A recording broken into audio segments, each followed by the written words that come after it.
অতীতে আমাদের দল বাংলাদেশের জনগণের সাথে যে অন্যায় আচরণ করেছে, যে জুলুম করেছে, আমরা বিনা শর্তে মাপ চাই। একটিবারের জন্য আমাদেরকে আপনারা ক্ষমতায় দিন।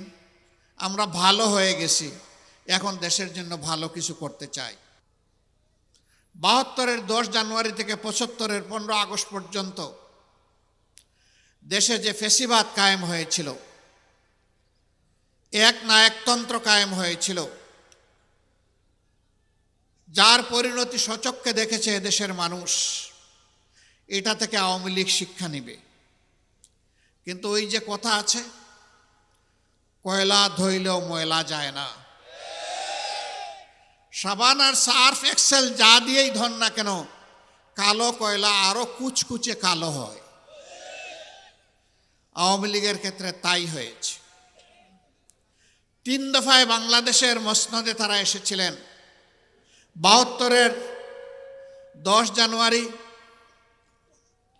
আবার এসেছিলেন 96 সালের 10 জানুয়ারি, এরপরে তারা আবার এসেছিলেন 2009 সালের 7 জানুয়ারি।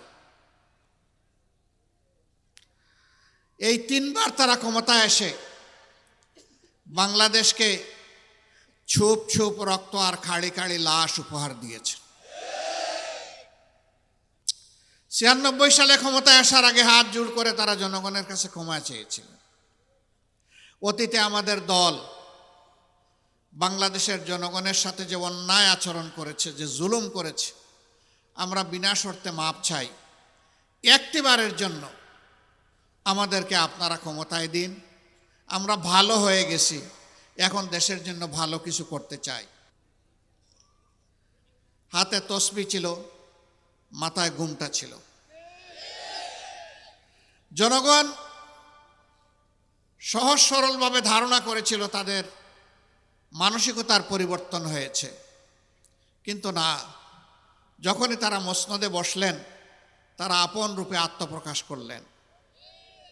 আপনাদের মনে থাকার কথা, তৎকালীন প্রধানমন্ত্রী চট্টগ্রামে গিয়ে বলেছিলেন, চট্টগ্রামের নেতাদেরকে তিরস্কার করে, একটা হত্যাকাণ্ডের ঘটনাকে কেন্দ্র করে, তোমরা কি হাতে চুড়ি পরে বসে আছো? তিনি ঘোষণা দিয়েছিলেন, আর যদি আমার দলের একটা মানুষকে হত্যা করা হয়, তাহলে তার বিনিময়ে 10টা লাশ ফেলে দিতে হবে। এই ছিল একজন প্রধানমন্ত্রীর দায়িত্ব জ্ঞানহীন হুঙ্কার, আস্ফালন। তারা তাই করেছিলেন। সেই সময়টায় খালে বিলে, নদীতে, নালায়, জঙ্গলে, হাটে মাঠে সর্বত্র মানুষের টুকরা টুকরা লাশ পাওয়া যেত। এরপরে জনগণের দ্বারা তারা প্রত্যাখ্যাত হলেন।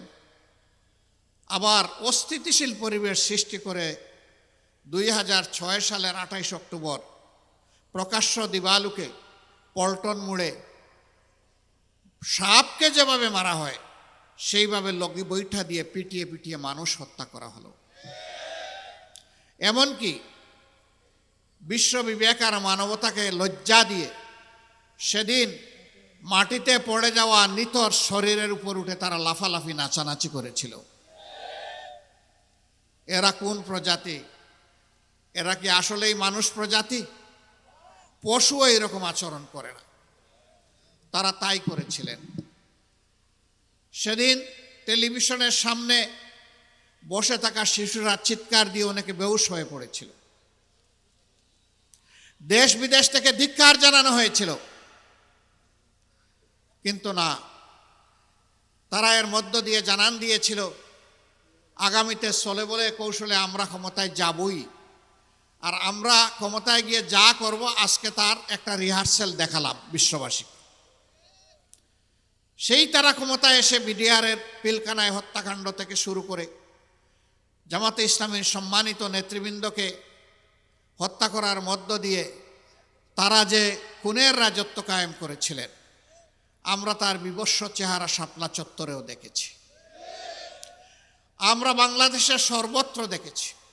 এমন কোনো জনপদ নেই যেখানে তাদের হাতে মানুষ খুন হয়নি। এমন কোনো জনপদ খুঁজে পাওয়া যাবে না আমাদের মাদের ইজ্জত তাদের হাতে যেখানে লুণ্ঠিত হয় নাই। একটা প্রতীকে ভোট দেওয়ার অপরাধে নোয়াখালীর সুবর্ণচরে আমার একজন মায়ের কি অবস্থা হয়েছিল, 18 কোটি মানুষ তার সাক্ষী।